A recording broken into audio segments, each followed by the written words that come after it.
Oke, baiklah. Sekarang kita lanjut untuk pembahasan soal berikutnya. Di sini juga masih tentang gerak parabola ya. Oke, langsung saja kita lihat sebuah peluru ditembakkan dengan kecepatan dan sudut elevasi tertentu. Perbedaan waktu ketika peluru mencapai ketinggian H1 ya, mencapai ketinggian H1 untuk pertama dan kedua kalinya adalah T1. Itu adalah 12 detik. Sedangkan perbedaan waktu ketika peluru mencapai ketinggian H2 dengan catatan di sini H2 lebih besar daripada H1 untuk pertama dan kedua kalinya adalah 8 detik.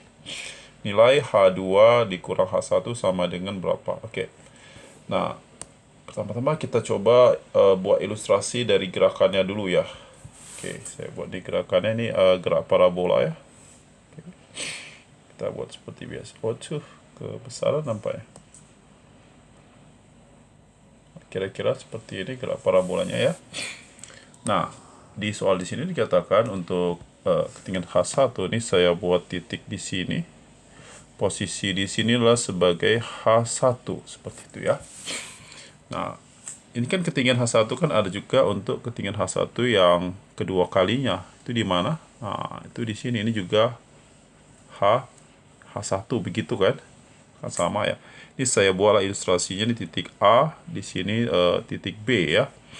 Nah, waktunya itu adalah T1 dari A ke B ya. Itu T1-nya di soal katanya 12 detik ya. Di soal kita dapat datanya. Oke. Nah, itu untuk H1. Lalu di situ ada juga H2 ketinggian kedua ya. Nah, di ketinggian kedua ini saya buatlah di sini titiknya misalkan. Oke, ketinggian H2-nya. Nah, untuk H2 di sini tentu ada juga di sini H2 kan. Nah, di sini juga ada. Di sini juga H2. Nah, yang kedua kalinya H2-nya. Sini yang pertama. Nah, yang pertama saya buat titik mungkin C, di sini titik D. Nah, waktu dari A ke D itu T2 ya, sebesar 8 detik. Oke. Nah, sekarang yang diminta adalah berapakah H2 dikurang H1. Oke. Nah, ini dari soalnya sudah paham dulu ya. Jadi kita harus paham dulu maksud soalnya seperti itu ya. Oke, baiklah. Nah, kita diberikan dua kondisi ya, ketinggian H1 dan ketinggian H2. Tapi kita harus paham ya, waktu naik itu sama dengan waktu turun. Ini kita bisa buat titik puncak di sini. Nah, ini membagi dua begitu ya. Oke, simetrinya. Nah, jadi itu kita bisa ambil titik puncaknya adalah titik P. Ya kan? Nah, jadi waktu untuk dari A ke P, waktu dari A menuju P, nah, di situ jadi berapa detik? Ini kan T1-nya 12. Berarti kalau waktu dari A ke P, nah setengahnya ya, setengah dari 12. Berarti dapatnya berapa? 6 detik seperti itu. Oke. Nah, setelah itu kita bisa dapat kecepatannya di titik A. Ya kan? Nah, nanti kan sini ada kecepatan di A, VA. Oke. Itu kita bisa gunakan untuk sumbu Y ya. Sumbu Y itu rumusnya seperti biasa. Y sama dengan Y0 tambah V0 Y. Ya, jadi V0 Y untuk A dikali T, ya T-nya TAP ya, kurang setengah GTAP kuadrat. Nah, di sini kita bisa dapat ya sebenarnya Y kurang Y0. Ya, ini kan Y kita bisa kurangkan dengan Y0 ya, tinggi akhir dikurang Y0-nya. Y0-nya itu di A ya.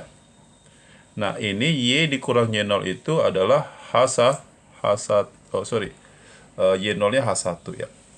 Y0-nya H1. Nah, ini bisa kita buat jarak ya.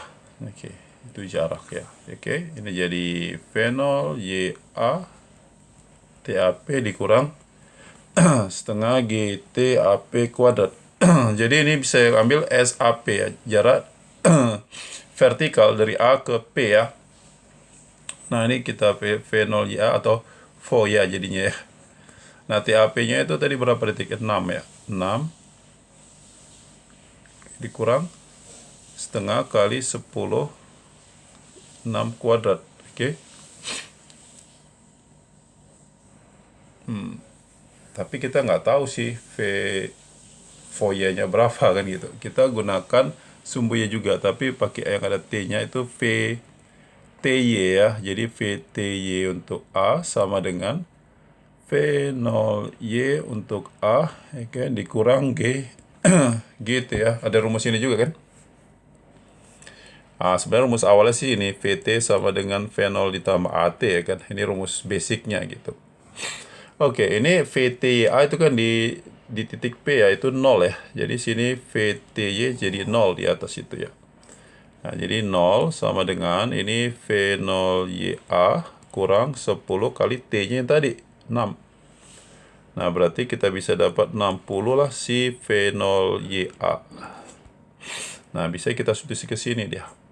Sehingga kita dapatlah S dari A ke P adalah tadi kan V0YA kali 6 dikurang, ini 5 ya, kali 6 kuadrat ya. Oke, V0YA berarti 60 kali 6 dikurang 5 kali 36.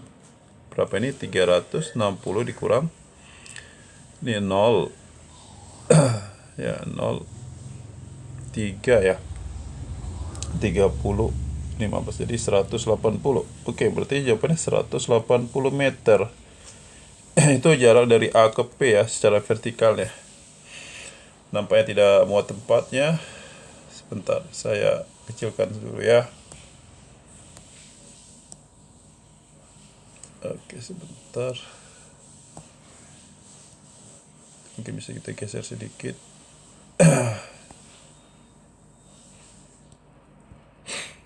Oke, baiklah, ini baru yang untuk SAP. Nah, sekarang kita mau cari C ke P ya. Tapi nggak perlu ya, karena waktunya kan sudah dapat tuh. Ya, kita bisa langsung aja nampaknya. Jadi, gerakan dari A ke C.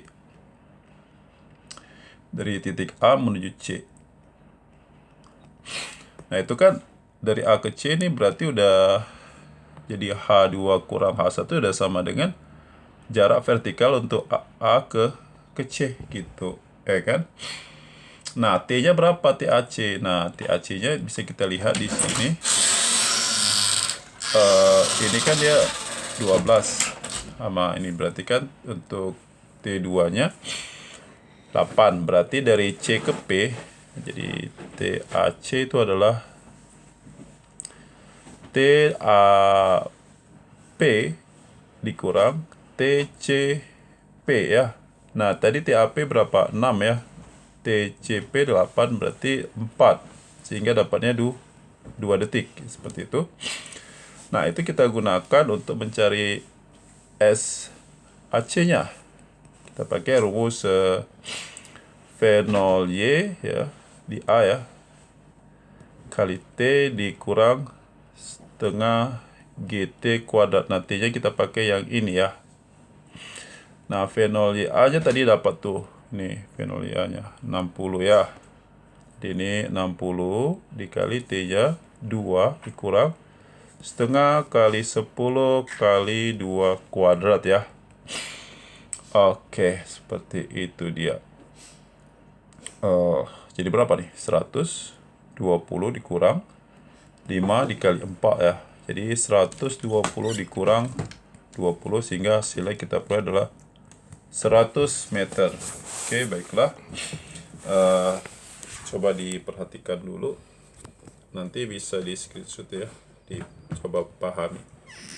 Oke, baiklah. Saya rasa cukup sekian dulu untuk pembahasan kita kali ini. Oke, terima kasih sudah menyaksikan. Sampai jumpa di pembahasan soal berikutnya.